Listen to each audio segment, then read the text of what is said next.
It's Legends Week, powered by Silterhorn Motors, and the great Howard Griffith joins us now. It's Nick Ferguson, Shawn Drotar here with you. Howard, I'm just going to go ahead and say it, actually.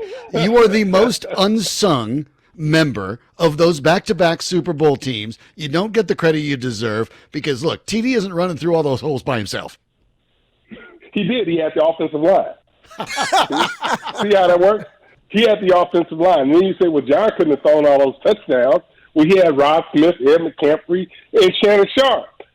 And I was just a guy hanging around, I was just happened to be in the lineup. Howard, I have to ask this question, and we came in with the audio. And I remember being a kid in college watching that Super Bowl. Okay, so TD can't see. John Elway runs the bootleg. Allegedly. That's allegedly. What it is? It's allegedly, okay. Allegedly, TD couldn't see. John Elway runs the boot. You are open in the flat. He doesn't throw you the ball. What are you thinking? You don't trust me, man? I mean, let's be real. I mean, John ain't getting ready to throw his thing into the dirt.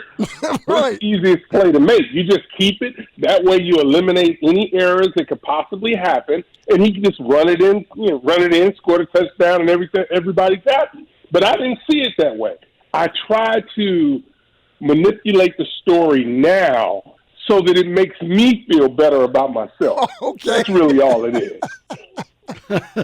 The life of a fullback, right? Like you pointed out, you never seem to get the credit for all the stuff that you were doing. When you look at the way that you were used, and that position was so critically important at that time in the NFL, and you look at it today as teams, including the Broncos, are just starting to go away from the fullback. What are they missing? Because I've never really understood why you go away from that. I think the options with a good fullback are manifold, and I'm not really sure why they've moved away. When you look at it then to looking at it now, what do you see? One of the things that happens, and this really is no indictment on any offensive coordinator, but it's all about scoring points, and it's all about being sexy and innovative, right? So you will never hear an offensive coordinator being referred to as an innovator as a guy who runs the football, right? It's about being able to have 4 wide receivers, being able to outnumber people. That's how you are getting jobs now in the National Football League. The only thing different to that is Eric Bieniemy, but that's a different discussion that we can have on another day.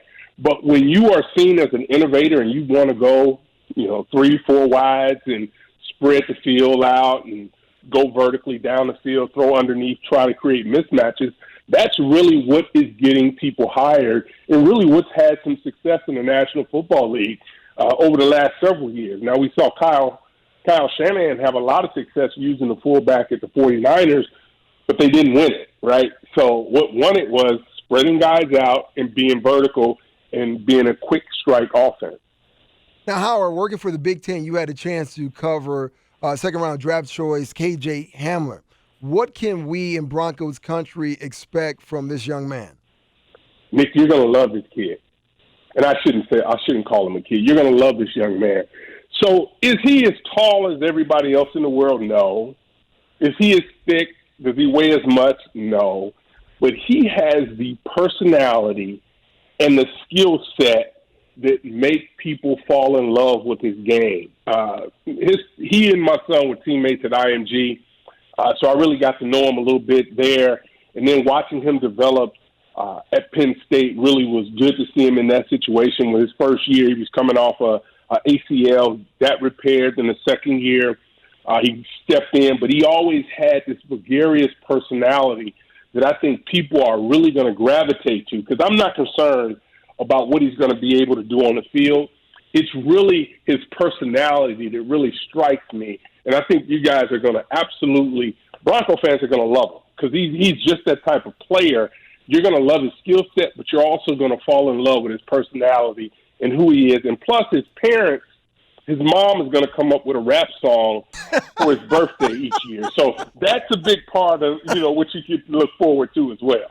Oh, well, we'll have to research that because he just turned 21 last week. So maybe there's one out there on YouTube or something. It may be out there. If not, I promise you his 19th and 20th will be enough to convince you that his parents are all in. Howard, when you look at it, we're talking with a former Broncos fullback, Howard Griffith, and you look at the Broncos offense, they were 28th in scoring last year, obviously something that you weren't familiar with when you were with the Broncos. But when you look at the teams this year and you look at what the Broncos are doing with that much youth, all at the same time, whether even when Cortland Sutton is the old man of the group at 24, how much does that concern you when guys are growing together? Is it an advantage or a disadvantage? Well, sometimes what you don't know really helps you, right?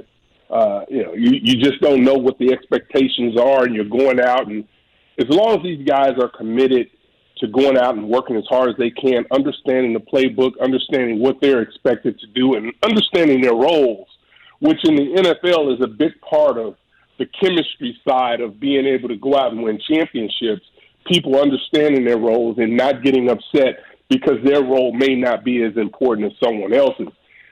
From a youth standpoint, that can be a true benefit because you can start to cultivate those relationships. And if it's handled properly, I think you can have a great deal of success. It's nothing like having some of the exciting players that are right now on the roster that you can kind of project into this offense. I mean, it should be exciting for Bronco fans and for fans of the game of football because you got young guys that are going to be coming in and having an opportunity to have a huge piece or a huge part of what this offense can look like. And that can really, if mentored properly, can really pay dividends down the line. Now, you worry about that when you get into the playoff times, but if they've played a lot of snaps early in the year and middle of the year, some of those things that will come up toward the times of the playoffs are going to be things that they're going to be able to reach back on some of the experiences of the year. Now, the biggest challenge is, are we going to have a football season and what that football season is ultimately going to look like? The Broncos currently have 8 tight ends on their roster. It's a little bit of a problem, right? It's a huge problem, but they have 8 guys that Howard Griffith was able to do, which was block. And I've watched these guys struggle. So tell me, as a guy who was one of the better blocking fullbacks in this league, what are some of the skill sets or things or fundamentals that these 8 tight ends will have to master to be like a Howard Griffith? Nick, I had a coach when I was at the University of Illinois who used to talk about want to, right? So first of all, you got to want to do something that nobody really cares about except for the people that are going in to the film room, right, that are evaluating you as far as coaches and scouts and that sort of thing. So I think it ultimately starts there. And for me, it was really about, hey, this is the only way I'm going to make it in the National Football League. Let's be real. I'm not going to be a tailback. That's not what I'm going to do. There's always going to be guys that are faster, more talented, quicker in the hole.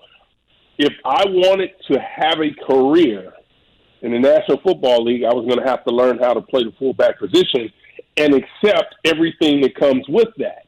And sometimes, or most of the times, nobody wants to be that guy. Nobody wants to run around and block people and not be mentioned and not score touchdowns. That's hard. I mean, that's really hard to do. But if you can humble yourself, and the bigger goal is about team, winning championships, winning Super Bowls, and having a career doing something you love to do, then that will help you. To me, Nick, that is the number one asset or goal that a player that has to do a lot of blocking has to understand. And if you can't get past that, chances are you're not going to have a lot of success and you're not going to have a long career in the NFL. Howard, and I think that's a really interesting point, and we see that a lot with a lot of the young guys, like Nick was talking about the tight ends. And can you really coach a guy to do that? Can you really coach somebody to get that want to and say, this is why you need to do it? Or is that something that just has to come from within? I think it has to come within. I honestly, I really do. I think there are guys that can do it. I think there are guys that want to do it. They want to do it sometimes, but ultimately, when you're put in a position that is not a glorified position, it's not. And I joke, I say, okay, TD is the offensive line, right? The wide receivers, it's Elway and the wide receivers. The reality is you are that forgotten person for the most part, outside of your family members, right? That know you're out there. But you have to want to embrace that, and you have to want to still go out and not be the weak link in that starting 11. Because at the end of the day, if you're trying to win a championship and you're committed to that, then you're going to do whatever it takes not to let your buddies down, regardless of what their role may be. You don't want to be the weak link. So for me, that's how I approached it, and it happened to work for me. But it's not something that you just wake up and say that's what you want to do. Nobody wants to be that forgotten person. That's just not how it works.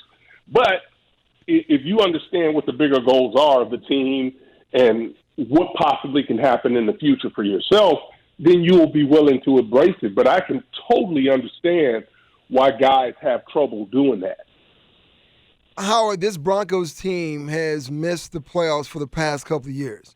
And it hasn't really been due to a lack of talent. I feel as though it's due to a lack of leadership. What is it that maybe John Elway or Coach Fangio can do to kind of boost that part of leadership in the locker room, or can you do that at all? Yeah, I think you can do that, but I think it has to be driven within. And Nick, you bring up an interesting point, right? For me, when I look at teams, no matter what level it is, high school, college, the professional levels, no matter what the sports are, to me, particularly in football, though, you have leadership at every position. And it doesn't mean that's your star player, but there's someone in the running back room, there's someone in the wide receiver room who may not be named the captain, but because of his work ethic, everybody respects him.